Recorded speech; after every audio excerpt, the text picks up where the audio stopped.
Eu quero ler o texto que está na primeira carta do apóstolo São Paulo aos Coríntios, no capítulo 4, o primeiro versículo, o segundo e o 9. Que os homens nos considerem como ministros de Cristo e dispenseiros dos mistérios de Deus.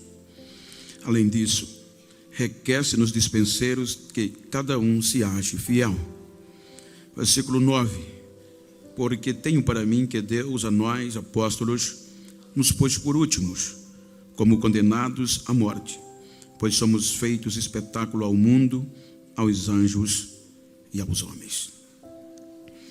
Queridos, este texto é um texto de um parecer, de uma mensagem transmitida pelo apóstolo acerca da perseverança e de prosseguir no alvo.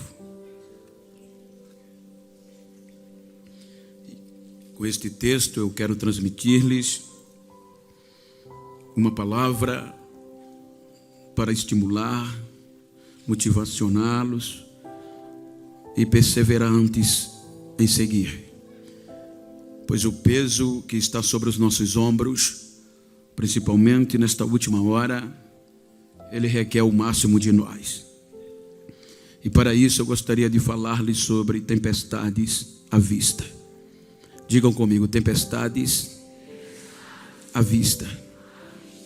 Quando nós observamos o texto, a Bíblia nos leva a alguns contextos históricos que nos deparamos diante dos acontecimentos. Quando nós visualizamos o contexto de uma igreja poderosa, que era pautada pela ação do Espírito Santo, que era a igreja de Corinto, era uma igreja onde o Espírito Santo tinha liberdade, e ela foi fundada pela uma das viagens do apóstolo São Paulo. E esta igreja tinha uma liberdade com o Espírito Santo, que a Bíblia diz que ele atuava todos os cultos de uma forma excepcional. Esta igreja era a única igreja que o Espírito Santo distribuía os dons de uma forma maravilhosa, e esta igreja crescia a cada dia. O interessante é que, com a ausência do apóstolo, a Bíblia nos ensina que por necessidade missionária, ele ausenta-se e outros grandes e fervorosos homens deram continuidade ao trabalho nesta igreja.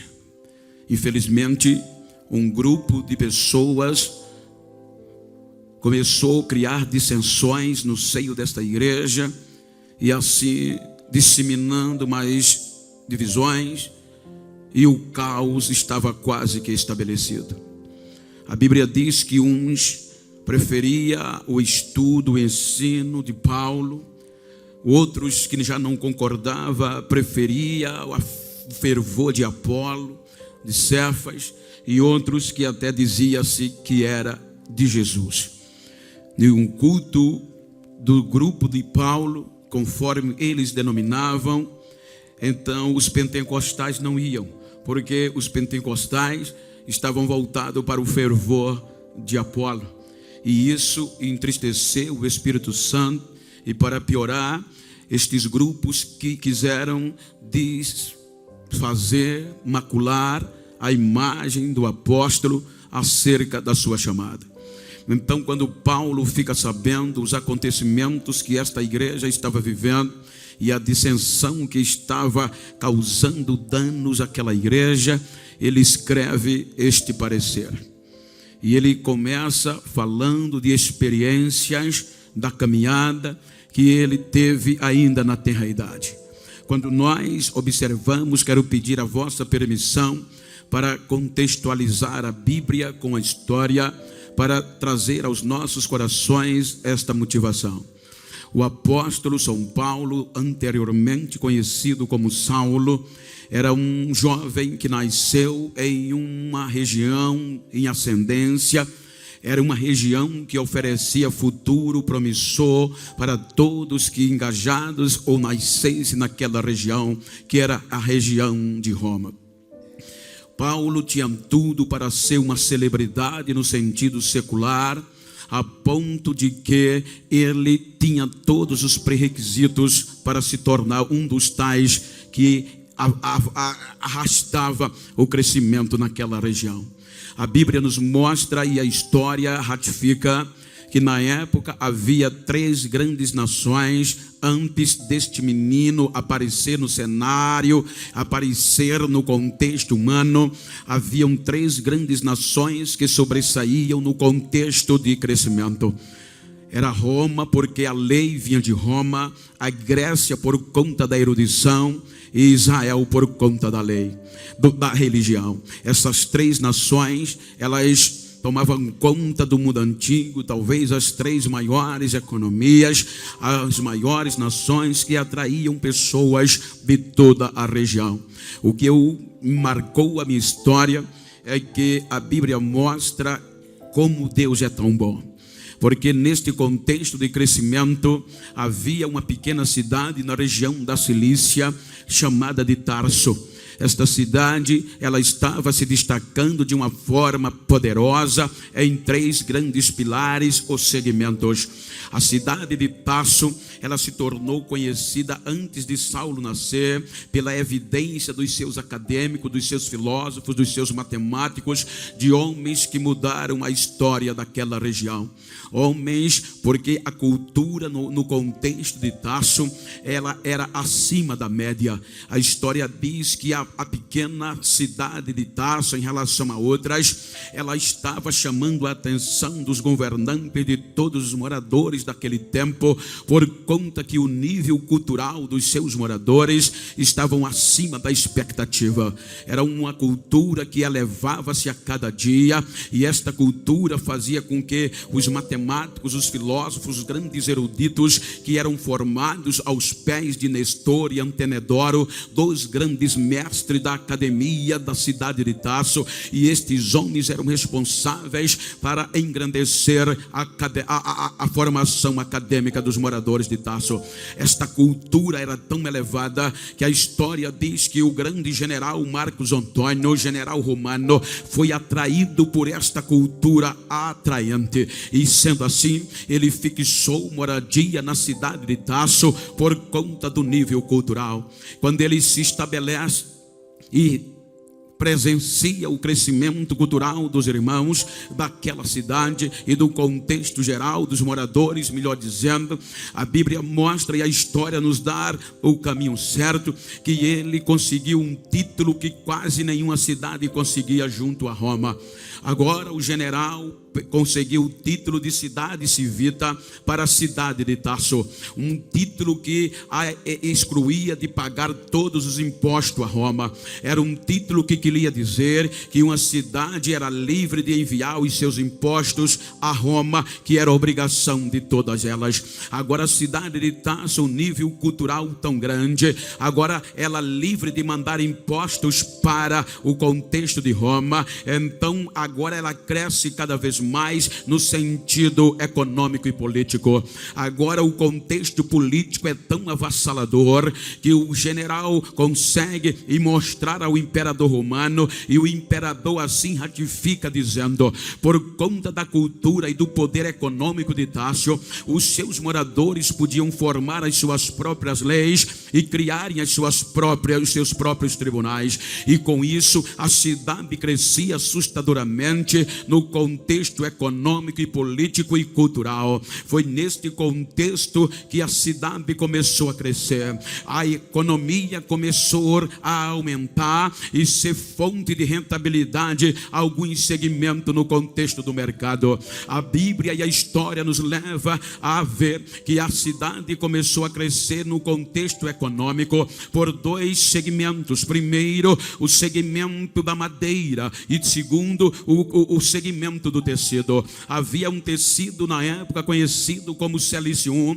que era um dos melhores tecidos para a construção de tendas, que atraíam pessoas de toda aquela região circunvizinha para migrar para Tarso, porque já era futuro garantido. Qualquer família que quisesse um futuro promissor para os seus descendentes, elas partiam para fixar moradia na cidade de Tarso, porque lá já havia empregabilidade e os contextos já davam rentabilidade, e cada família, na sua maioria, fazia questão de migrar para Tarso. Foi arrastada por este crescimento tão feroz e tão avassalador, que a Bíblia diz que a família de Saulo, antes do seu nascimento, ela migra para fixar moradia no bairro judeu, na cidade de Tarso. É neste crescimento, é no meio deste crescimento secular e promissor, que nasce o menino Saulo, lá na cidade de Tarso. Agora, o contexto nos mostra que Saulo começa a desenvolver a sua infância, e os grandes líderes rabínicos judaicos, eles sempre batiam em alguma tecla favorável para a família. Eles ensinavam nos cultos nas sinagogas que o pai tinha a obrigação de ensinar uma profissão ao menino ainda na tenra idade, e quando o menino completava 5 anos de idade, então o pai tinha a obrigação de catequizar a sua mente acerca de quem foi, de quem era e quem sempre seria o Deus de Israel, para quando o menino crescer não se desviar do caminho da lei. Então era obrigação paternal colocar a mensagem de Deus na cabeça, na mente do menino a partir dos 5 anos de idade, e a partir daí, no desenvolver da criança, o pai tinha que ensinar a ele uma profissão, porque os líderes decidiam que quem não trabalha não tem direito a comer. O menino judeu já crescia sendo um bom negociador, e eles eram uma forma protetiva, porque eles defendiam que quem não trabalha, a probabilidade de se tornar um malfeitor, ela cresce assustadoramente. Então o menino começa a desenvolver o contexto da lei de Deus e o contexto profissional. Ele aprende uma profissão que era o ápice no contexto, que era construtor de tendas, dava sustentabilidade em aonde se chegasse. Então, quando ele completa 12 anos de idade, que é a idade de o filho do judeu passar pelo ritual do Bar Mitzvah, então era esta época que a criança ou adolescente tinha o direito de participar das solenidades e ter o direito de aprender a lei de Moisés. Então agora, quando ele completa 12 anos de idade, ele vai tendo liberdade de aprender a lei de Deus. Então o pai dele, como um grande fariseu, como um defensor do fariseísmo, bem fanático de carteirinha, ele quis formar o menino um mestre, um grande mestre da lei de Moisés, e para isso ele não mediu esforços. Ele queria que Saulo conseguisse aquilo que ele não conseguiu no patamar espiritual. Então, quando o menino completa 14 anos de idade, diz a história que o pai envia Saulo para estudar a lei de Moisés em Jerusalém, aos pés do melhor e maior mestre da lei de Moisés, que era Gamaliel. Quando Jesus já estava no anonimato, agora em Jerusalém, com 14 anos de idade, Saulo começa a estudar a lei de Moisés, e ele era aplicado, porque a Bíblia nos mostra isso. Quando ele entra em Jerusalém com 14 anos, a história, Paul Gardner nos diz que Jesus estava com 24. Saulo era mais novo do que Jesus, cerca de 10 anos. Agora imagina, ele chega com 14 em Jerusalém, e Jesus está com 24 em Nazaré. Os dois estão no anonimato, os dois estão esquecidos, porque ainda não chegou a hora. Quando Saulo completa 5 anos de idade de faculdade, Jesus completa 29 de idade. A grade curricular da academia da lei de Moisés exigia na época, se uma pessoa quisesse se tornar um grande líder, especialista na lei de Moisés e combatedor das seitas que porventura viesse, tinha que no mínimo estudar 10 anos ininterrupto. Agora, quando Saulo completa 5 anos de faculdade, aí Jesus completa 29.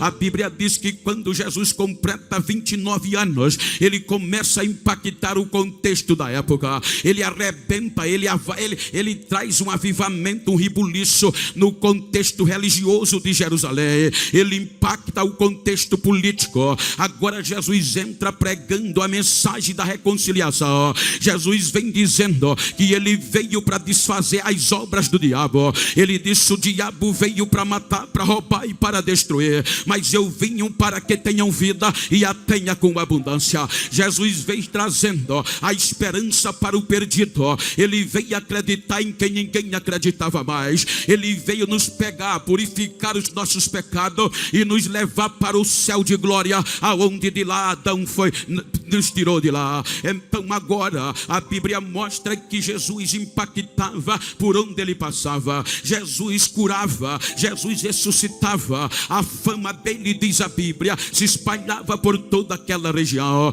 O interessante é que Saulo não está no contexto, porque ele ainda não tinha terminado a faculdade e não tinha direito de voz. O interessante neste contexto é que Jesus passa 3 anos e meio aproximadamente no seu ministério. Isso implica dizer que Jesus já estava com 33 anos e alguns meses, e Saulo estava no último ano da faculdade, completando 23, quase 24 de idade. Ele já estava no contexto atual, trabalhando na conclusão de curso para se tornar uma celebridade. E a Bíblia diz que o menino era bom de estudo, a nota era máxima, ele sobressaía sobre todos que estudavam juntamente com ele. Era um filho que dava orgulho aos pais. Agora Jesus completa 33 anos e alguns meses. Aí Jesus se entrega à morte. Agora Jesus vai pagar o preço para nos dar a garantia de salvação. Jesus vai à cruz. Quando Jesus vai à cruz, que ele ressuscita no 3º dia, então impacta a notícia que ele ressuscitou. E isso causou tumulto de uma forma excepcional. O interessante é que Jesus faz algo que muda a história da humanidade. Antes dele ir à cruz, ele disse para os discípulos: por um pouco de tempo eu vou estar com vocês. Vocês vão me procurar e não vão me achar. E para onde eu vou, vocês não podem ir agora. Então aquela mensagem, depois que ele ressuscitou, aguçou o sentimento da igreja. Jesus volta ao céu e os anjos ratificam o que Jesus havia pregado. Os anjos olham para os discípulos, a representatividade legal da igreja de Jesus, e disse a eles: porque vocês estão assustados? Este mesmo Jesus que vocês estão vendo ocultar-se nas nuvens, ele voltará do mesmo jeito. Ele vai voltar cheio de glória. Mas a notícia não era fácil. Agora imagina o que diz a Bíblia. A Bíblia diz que agora a notícia da ressurreição de Jesus era baseado numa mentira, que os líderes religiosos pagaram os soldados para que assim o fizesse, e eles espalharam que Jesus estava morto. Agora Jesus vai aos céus, e com poucos dias depois o Espírito Santo desce no meio da igreja. A igreja estava trancada com medo, porque a notícia era grave. O Império Romano perseguia, havia uma perseguição interna religiosa. Então os irmãos, com medo, se trancaram, mas o Espírito Santo desce com poder lá no cenáculo. Agora ninguém sustentava a igreja de Jesus. O poder caiu, o fogo tomou conta da igreja, e os irmãos que estavam com medo não parava mais de falar no arrebatamento. A notícia do momento era que Jesus estava vivo, foi para o céu e ia voltar para buscar a igreja. Agora, aí Pedro começa a pregar, e o segredo do evangelho é que não precisava muita coisa. Eles não se preocupavam em palavras difíceis e nem de pregar coisa que o povo não entendia. A mensagem era simples: Jesus salva, Jesus cura, Jesus liberta e leva para o céu. A mensagem que Pedro pregou pregou no primeiro sermão, quase 3.000 pessoas, entre eles líderes religiosos, aceitaram Jesus como Salvador. Na segunda mensagem foi mais simples ainda. Ele vai para a oração às 3 horas da tarde. Quando ele chega na oração, na porta da igreja, estava um coxo lá dentro, que era coxo desde nascença. Aí Pedro olha para ele, olha que mensagem simples. O homem que estava na mendicância olha para Pedro e João e conclama: dai-nos uma esmola. Eles olham para ele e diz: Pedro, cheio de Deus, eu não tenho prata nem ouro, mas o que eu tenho, isto eu te dou. Em nome de Jesus de Nazaré, levanta e anda. O coxo pula na hora, depois que Pedro pega na mão dele, e ele se esquece da bacia, se esquece da esmola e já entra dando glória dentro do santuário. Quando ele chega lá dentro, quase 5.000 pessoas aceitaram a mensagem de salvação, e isso explodia dentro de Jerusalém. Obrigado, pastor. E isso explodia dentro de Jerusalém. Agora imagina, a Bíblia diz que todos os dias Jesus salvava, Jesus curava, Jesus batizava e acrescentava o número dos que poderiam ser salvos. Agora ninguém sustentava mais a gloriosa. A igreja saiu do esconderijo e começou a impactar as ruas de Jerusalém. O massacre não tinha medo de nada. Agora a mensagem da igreja nas ruas de Jerusalém era que Jesus estava vivo e iria voltar. Ele era rei, era senhor, e ninguém calava a boca deles. Eu costumo falar no contexto do arrebatamento, me permita aos irmãos, que eles desafiavam o Império Romano. O fogo caía, a igreja vivia no meio do fogo. Ninguém conseguia pará-los, porque eles não desistiam, porque o arrebatamento era coisa do céu. Então eles não abriam mão do arrebatamento por coisa alguma. Outro dia eu fui pregar em um congresso na Europa, e um pastor italiano me pegou lá em Zurique para pregar em uma das suas igrejas, e ele olhou para mim, não queria dar crédito, mas naquela noite o culto foi para quase 2 horas da manhã,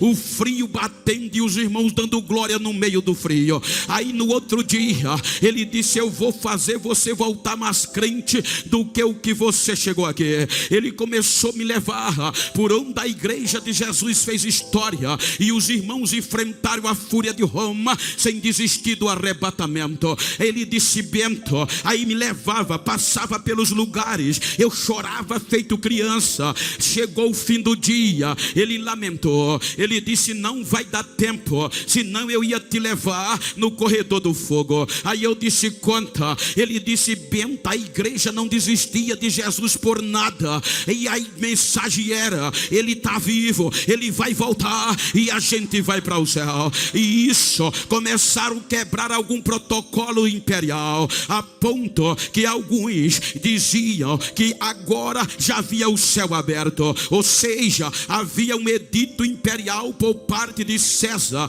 que todos os cidadãos romanos, judeus, que habitassem na sua jurisdição, tinha que homenageá-lo. De que jeito? Todos os dias um encontrava o outro, apertava a mão e dizia: Sequirio, Sequirio, César é o Senhor. E eles iam passando de um lado para o outro, e César ia sendo glorificado. Mas depois que o Espírito Santo tocou fogo na igreja e os irmãos pegaram fogo em Jerusalém, a igreja não olhava mais para César, o alvo era Jesus e era o céu. Aí quando um crente encontrava o outro, já não se lembrava mais de César, apertava na mão, já vinha pipocando, já vinha dando glória, apertava na mão, olhava nos olhos e dizia: Maranata, meu irmão. O outro dizia: Maranata, ora vem Jesus, que nós estamos prontos para subir. Então eles impactaram o Império Romano. Aí o imperador desencadeou uma perseguição política em forma de síntese. Eu vou cantar. Aí o pastor disse: Bento, o imperador quis mostrar que Jesus estava morto e os discípulos roubaram o corpo dele. Aí o que é que ele faz? Ele manda prender o número máximo de crente que pudesse, que ele ia mostrar para Roma que os cristãos eram só barulhento, e Jesus estava morto. Aí ele manda prender os irmãos, amarra a mão do outro, e agora de 2 em 2, ele manda fazer um tacho grande na praça principal. Agora manda encher de azeite e manda convocar os romanos e adeptos para ver a morte da igreja e a comprovação que Jesus estava morto. Aí os irmãos amarrados na porta do corredor. Aí quando o imperador era ovacionado, o tacho já fervendo de azeite, aí ele dava ordem aos soldados: entrem no corredor, arraste de 2 em 2. Se eles não desistirem desse negócio que Jesus está vivo e vão morar no céu, jogue eles dentro do tacho. Os soldados pegavam as armas e já saía tratando os irmãos como animais, mutilando, desculhambando, falando palavrões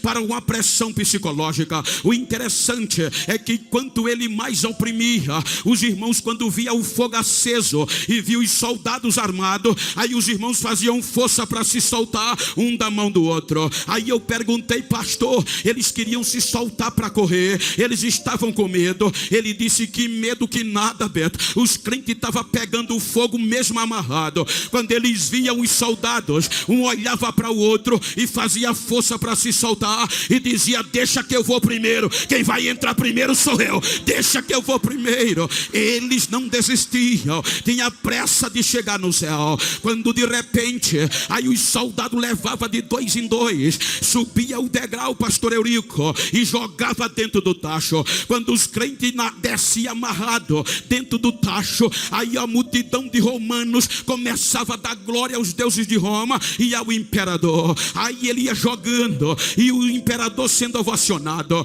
Aí o pastor me disse: Bento do céu, de repente os romanos se calaram, fizeram silêncio na praça. Eu disse: o que é que aconteceu?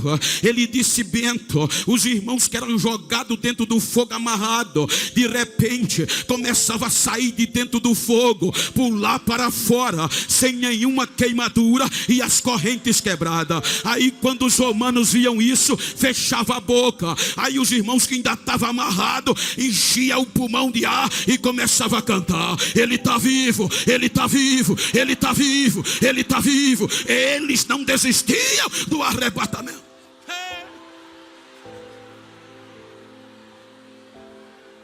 A igreja pegou fogo.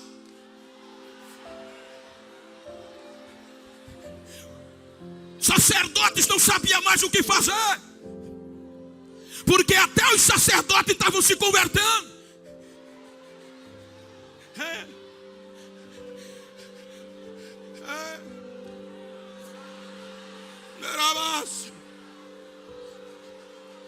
Agora, quem melhor para frear aquela igreja? Há uma busca, uma seleção, eu quero conjecturar. Quem melhor? Especialista em saber os defeitos das seitas, porque aqui a igreja era tratada como a seita do Nazareno. Acabou de pegar o diploma e o anel. Um jovem especialista em combater seita. Quem é ele? É um rapaz chamado Saulo de Tarso. O cabo é bom, o cabo entende de seita. Aí o sacerdote o nomeia com a missão de apagar o fogo da igreja, com a missão de tirar a visão dos irmãos do céu. E a Bíblia diz que ele não perde tempo, ele entra arrebentando dentro de Jerusalém. A Bíblia diz que com apoio judicial, policial, ele assolava os irmãos. Ele entrava nas casas, arrastava homens e mulheres e jogavam na prisão. Ele pisava de pé até consentia nas mortes de alguns. E Atos dos Apóstolos diz que a perseguição de Saulo foi tão cruel que, exceto os apóstolos, os irmãos fugiram de Jerusalém. Agora o fogo de Jerusalém foi diminuindo. O doutor pegando fama, o homem é bom. Se fosse hoje, ele é o cara. Só que ele não sabia que por onde os irmãos passavam, ia tocando fogo nas cidades. Quando ele achou que estava no auge, aí chega a mensagem: pastor, doutor Saulo, pois não, o senhor não sabe o que é que está acontecendo. O que é que está acontecendo? O senhor lembra daqueles irmãos que o senhor botou para correr de Jerusalém? Lembro. Eles chegaram na cidade de Damasco, e a cidade de Damasco está pegando fogo. Jesus está salvando, está curando, está batizando, está fazendo maravilha lá dentro, doutor.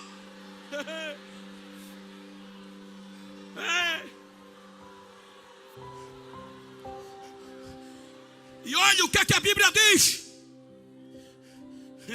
Ele respirando a ameaça de morte, ele ficou irado. Aí vai aos sacerdotes e pede fé de ofício, uma carta com autoridade judicial, de entrar em Damasco, e aonde encontrar um crente daquela seita, trazer preso para Jerusalém. Ele recebe o apoio policial, coloca cartaz conjecturando, na visão que a Bíblia diz que os irmãos já sabiam. Ele começa a divulgar: vou entrar em Damasco, e aonde tiver um crente, que fosse hoje, colocou outdoor: o doutor Saulo vem aí. Aí os irmãos tremiam. Aí quando o doutor Saulo vai chegando para entrar em Damasco, não prestou não.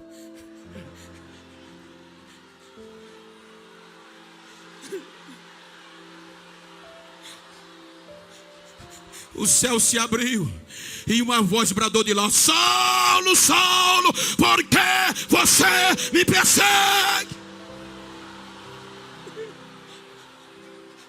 O doutor cai com a cara na poeira e só tem o direito de dizer: Senhor, o que é que tu quer que eu faça, Senhor? Quem é o Senhor? Eu sou Jesus. E como diz um bom nordestino, agora você vai ver o que é bom para tosse. Para você, eu vou quebrar você no meio.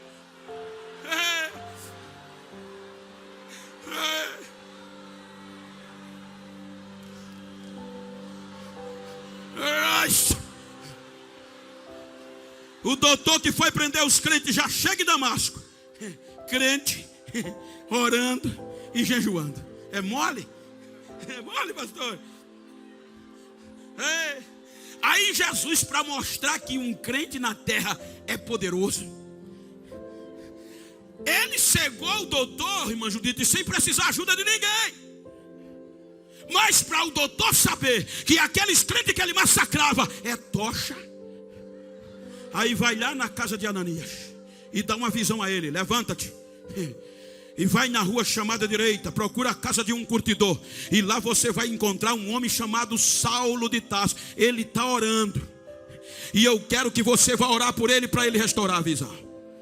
Aí Ananias tem medo, diz: Senhor, eu estou sabendo que esse homem vem com autoridade para nos levar preso. Esse homem é cruel. Jesus disse: ele era, já quebrei ele no meio.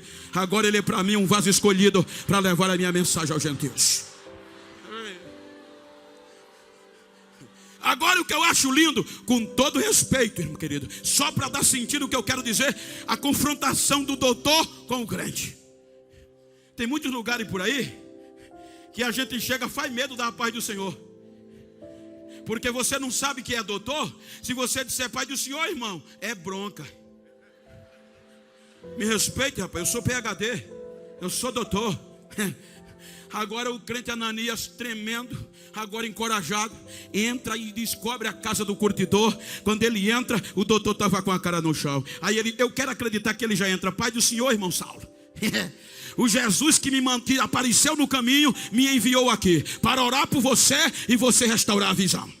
A Bíblia diz que quando Ananias levanta a mão que ora, as escamas caíram dos olhos do doutor, e Jesus encheu o doutor do Espírito Santo. O doutor foi batizado com o Espírito Santo de Deus. Tem muito lugar por aí que doutor não profetiza mais não. Doutor, isso não fala em mistério mais não. Mas no púlpito da Assembleia de Deus genuína, doutor ainda corta laço, doutor ainda profetiza, doutor ainda é cheio.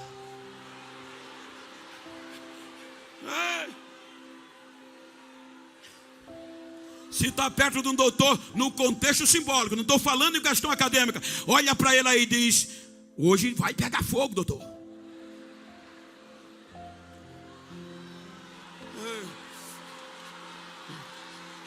Ei.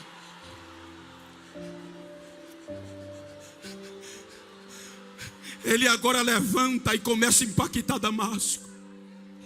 O que é que o evangelho não faz?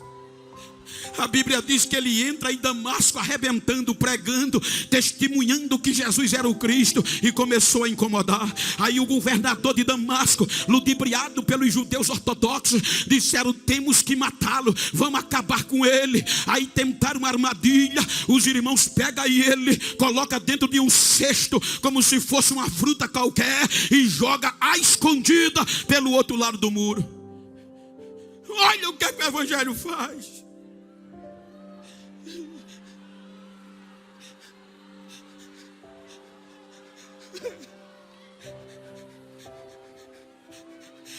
A história, a mídia, diz o contexto excepcional administrativo, que a mídia leva 24 horas para tornar alguém famoso. Agora o doutor é arrebentado pelo evangelho, e Deus leva tempo. Ele pula pelo outro lado do muro, e para onde ele vai? Volta para Jerusalém? Não, ele vai para a Arábia, para o deserto. Lucas em Atos não diz, mas se você ler a primeira carta dele aos Gálatas, capítulo 1, acho que versículo 16 por diante, ele vai dizer: quando eu fui chamado, não foi homem que me escolheu, eu vi o próprio Deus, e eu não fui pedir ajuda em Jerusalém, fui para Damasco, para a Arábia. Arábia é sinônimo de deserto. E não tem lugar melhor para se forjar um caráter de um obreiro, de um crente, feito lá.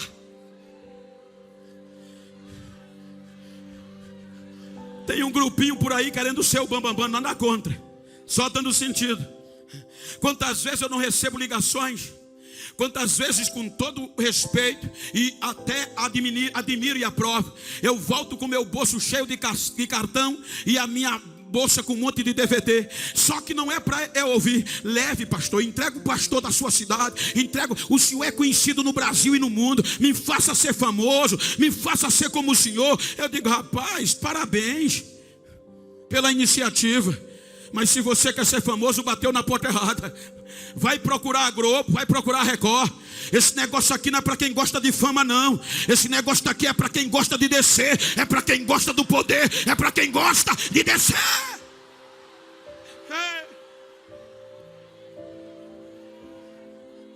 Ei. Carinhosamente, pergunta que esse crente que está ao teu lado: quer pregar em Jerusalém? Diga: tem um sonho. Diga: primeiro tem que ir para a Arábia.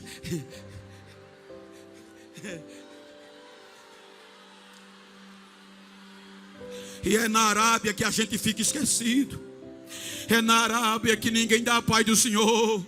É lá na Arábia que diz: aquilo não tem chamada. É lá na Arábia que diz: isso aí era uma peixada. Mas é na Arábia que a sassa pega fogo e não se queima. É no deserto que a gente aprende a viver debaixo do poder de Deus.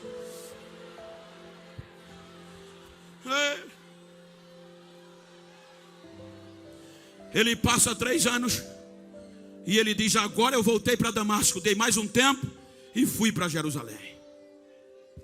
Ele diz que quando chegou em Jerusalém, Lucas registra que o rapaz era crente. Ele entra em Jerusalém pregando na praça pública, fazendo cruzada, discutia com os gregos, os doutores da época, e provava que Jesus era o Cristo que havia de vir. Será que ele era bom? Aí juntaram: vamos acabar com eles, vamos matá-lo. Aí Barnabé e João Marcos dizem: não tem jeito. Lá em Damasco quer acabar com ele, aqui também. O que é que a gente faz? Vamos mandá-lo de volta para casa, para Tarso. Reúne ele escondido à noite. Eles levam Paulo para Cesareia, que era a cidade portuária, para pegar a embarcação e voltar para casa.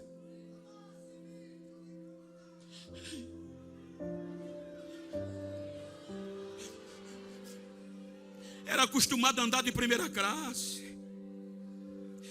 Era o famoso Saulo. As embarcações, ela tinha algumas galés, que em cima estava a elite, o comandante.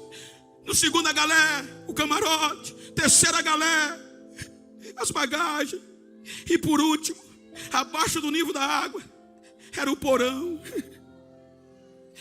Agora o doutor que chega em primeira classe, acostumado a andar, agora por amor ao evangelho, ele chega escondido furtivamente. Não tem primeira classe mais não, doutor. O que é que tem? O porão. Tem que descer, senão morre. Ei.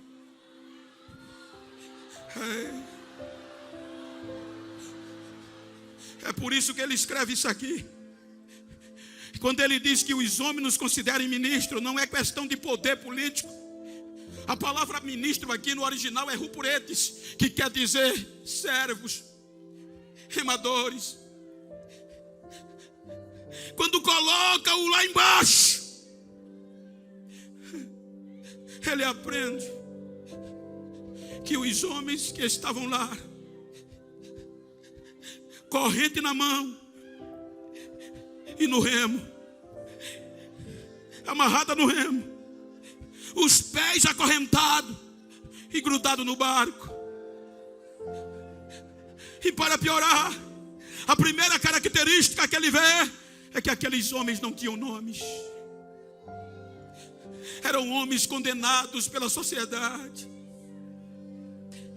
Eram homens que não valiam mais nada para a sociedade,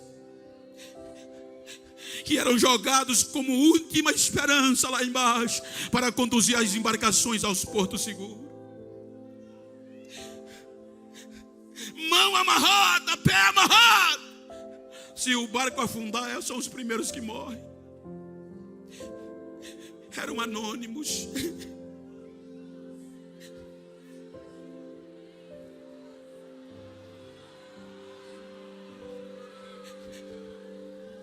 Será que tem alguma coisa a ver com a igreja do arrebatamento no século 21? Aqueles homens eram anônimos. Eles não desistiam porque sabia que um dia alguém ia lembrar deles. Acorrentados lá embaixo. A igreja do arrebatamento, será que tem alguma coisa a ver com a igreja do século 21? Que só quer se fazer se for visto. Só vou pregar se depositar logo o cachê.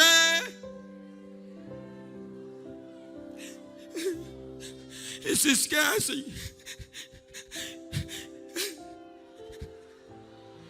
de homens que andavam semanas e quilômetros para ganhar uma alma.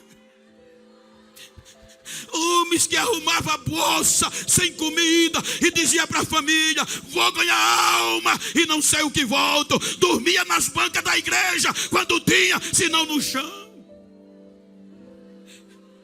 Eu ouvi de um amigo que ele dizia: Bento, um grande missionário fazendo um grande trabalho se ensoberbeceu e queria ser visto. E como começou, ninguém dava valor muito. O povo não ligava muito. Aí ele entristeceu e quis desanimar. Ele quis voltar. Aí ele foi orar: Senhor, eu faço tanto e ninguém reconhece. O meu nome está sumindo. Aí Jesus disse a ele: filho, qual é o nome que cura? Ele chorando disse: é o teu. Filho, me diga qual é o nome que salva. É o teu. Qual é o nome que batiza com o Espírito Santo e com fogo? É o teu. Aí Jesus disse: então esquece o teu e prega o meu, que é o meu que faz a diferença.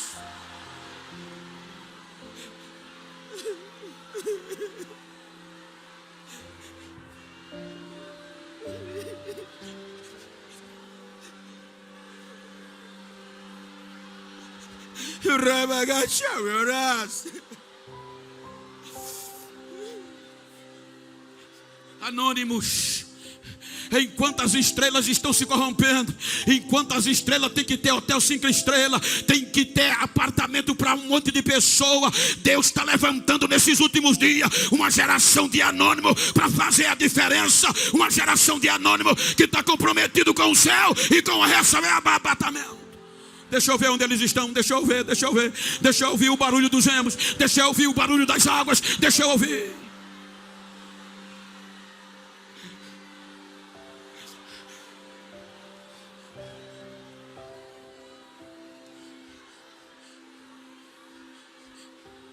Me permita contar um testemunho que eu contei em algumas igrejas do Pernambuco.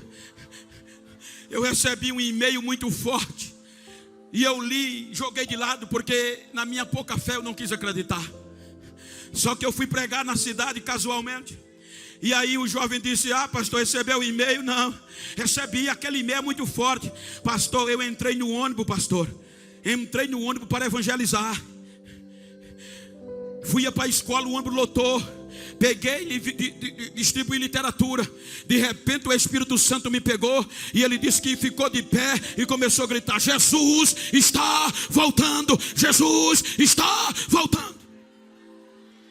Aí houve confusão. Um policial com a menino de 5 anos no colo levantou, foi aonde ele estava e disse: se você gritar isso aqui de novo, eu vou matar você a murro. O menino começou a tremer, um adolescente sentou. Ele disse: pastor, não deu 10 a 15 minutos, agora Deus me pegou sacudindo mesmo. Em vez de eu ficar só em pé, subi no banco do ônibus e comecei a gritar: Jesus está voltando, arrependam-se, Jesus está voltando. Aí o soldado levantou, pegou a criança, botou no colo esquerdo, irado, foi aonde ele estava e disse: eu disse que ia matar você a murro. Aí quando ele fechou o punho para dar o primeiro murro, a criança dele no colo de 5 anos gritou: papai, faz isso não, papai, foi Jesus que mandou ele pregar aqui. Tá bom do senhor se arrepender, se quiser morar no céu que ele vai, papai, é Jesus, papai. Aí o soldado caiu com a cara no chão gritando: eu quero ser crente da tua igreja, eu quero morar no céu que tu vai, o teu Jesus é verdadeiro, o teu Jesus é milagroso. O menino começou a tremer e disse: moço, o que é que aconteceu, o que é que eu fiz? O soldado em lágrimas disse: você não fez nada, mas o teu Jesus acabou de fazer. O que é que o meu Jesus fez? Ele disse: o meu filho era mudo e surdo de nascença, mas hoje ele falou, Jesus está voltando.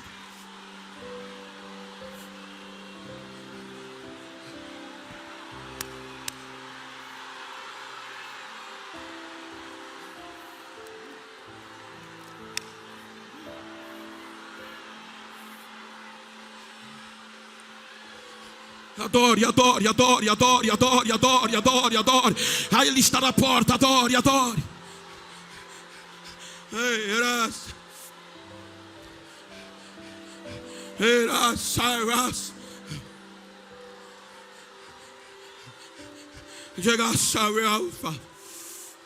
Anônimos.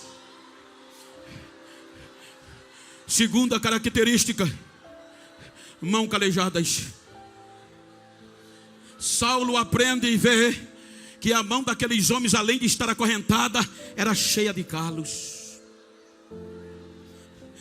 Porque não tinha tecnologia, era código Morse. A pancada vinha de cima e refletia lá no porão. O comandante de vez em quando dava ordem, uma pancada, aí lá embaixo se ouvia o barulho, pá! Aí vinha a voz: este a bordo à direita. Eles não questionavam, grudava a mão no remo e começava. Quando o braço estava ficando dormente, vinham 2 pancadas, pá, pá. Este a bordo à esquerda. Eles soltavam um e pegavam o outro. Quando estava chegando a hora de descansar, apareciam 4 pancadas. Pá, pá, pá, pá. Aí o grito vinha: tempestade à vista, força total. Eles pegavam as 2 mãos e começavam.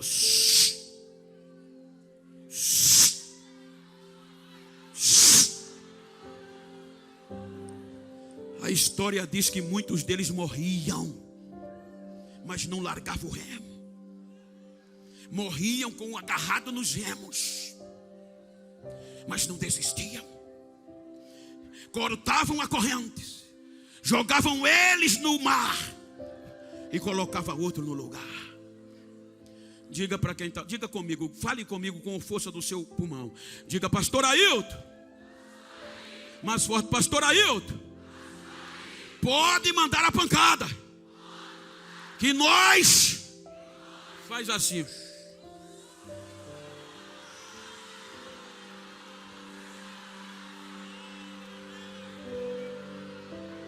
A ordem vem de cima. Terceira característica: lombos feridos. Os jupuretes, o lombo corria sangue, porque quanto mais remava, mais o chicote batia. Será que tem alguma coisa a ver com a gente? Quanto mais ora, mais o chicote bate. Quanto mais faz, mais a calúnia vem. Quanto mais busca, mais os inimigos se levantam. Sejam sinceros comigo, não tem hora que dá vontade de parar. Não tem hora que dá vontade de desistir. Mas diga para quem está ao seu lado: dá para voltar, mas não. Se pular do barco, a minha alma não tem prazer nele.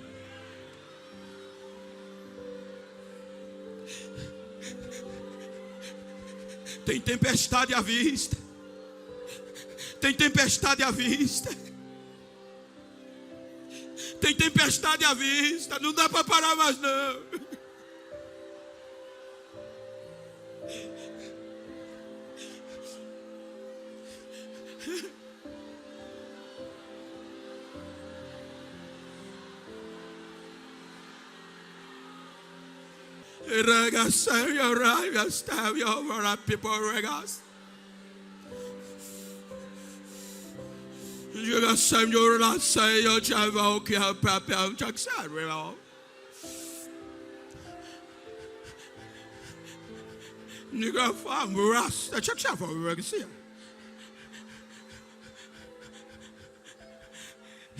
Eu ainda estou no comando, diz o Senhor.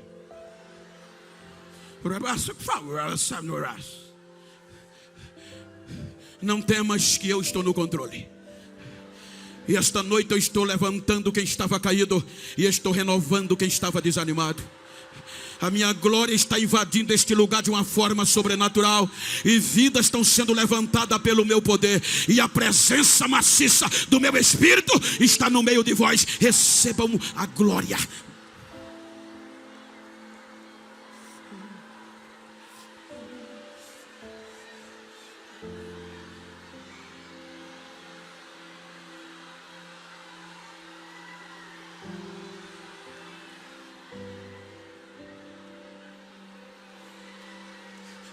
Não dá para voltar mais.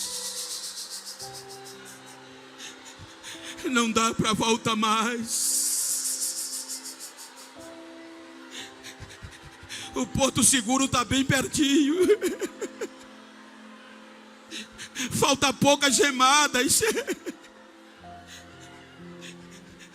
E ele não deixa nenhum rupuretes para trás.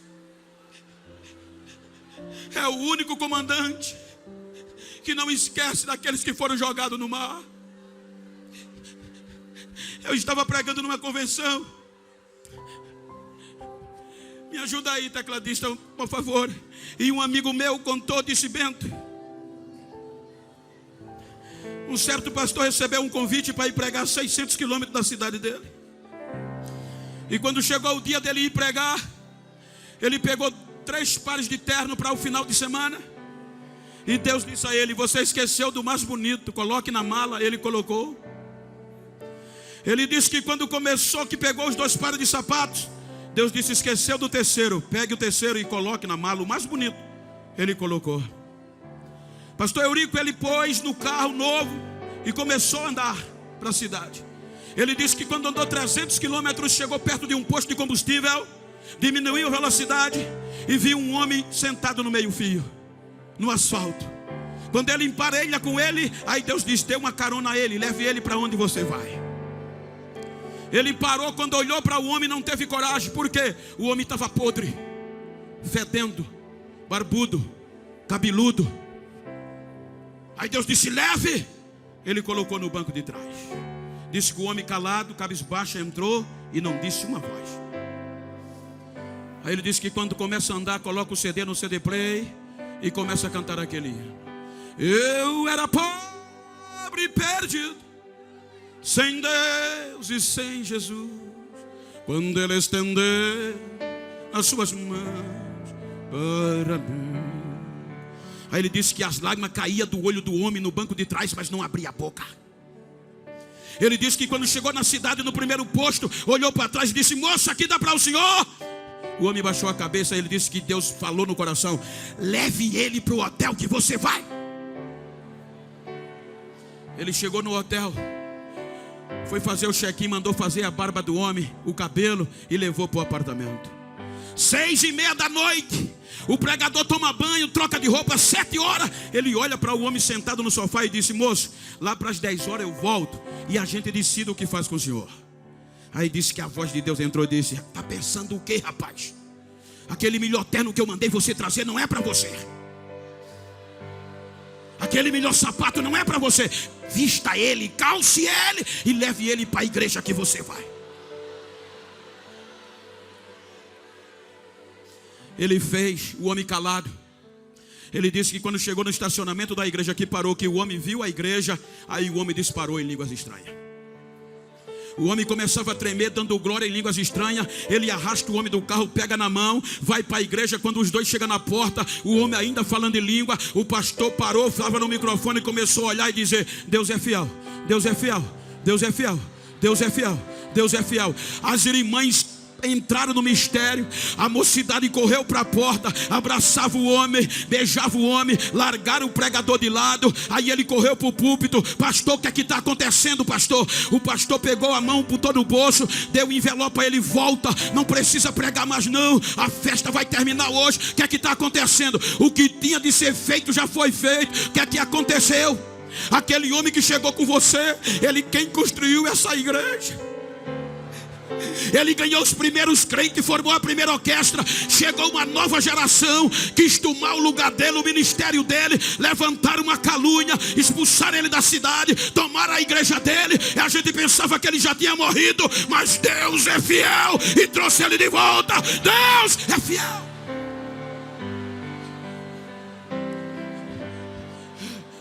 Fique de pé se você pode, com a permissão do pastor.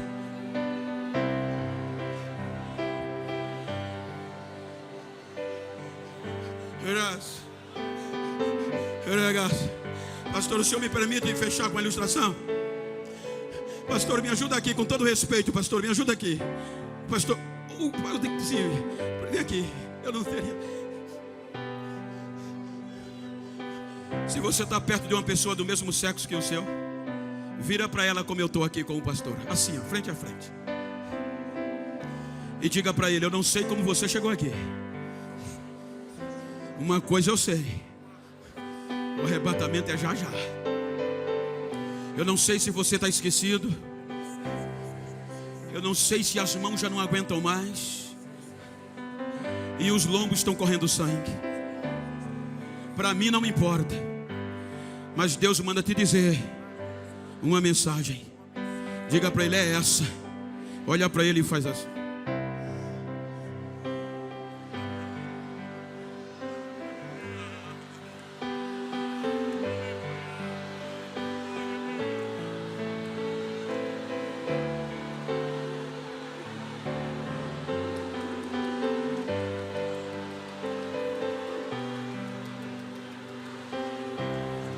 Quando pensaram que ele ia desistir, ele disse: Deus nos colocou por últimos, como condenados à morte.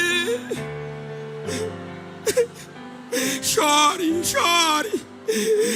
Ore com esse irmão que está ao seu lado. Diga para ele: eu estou no mesmo barco, eu estou no outro lado do remo. Não vamos parar, o porto está chegando, a hora está chegando.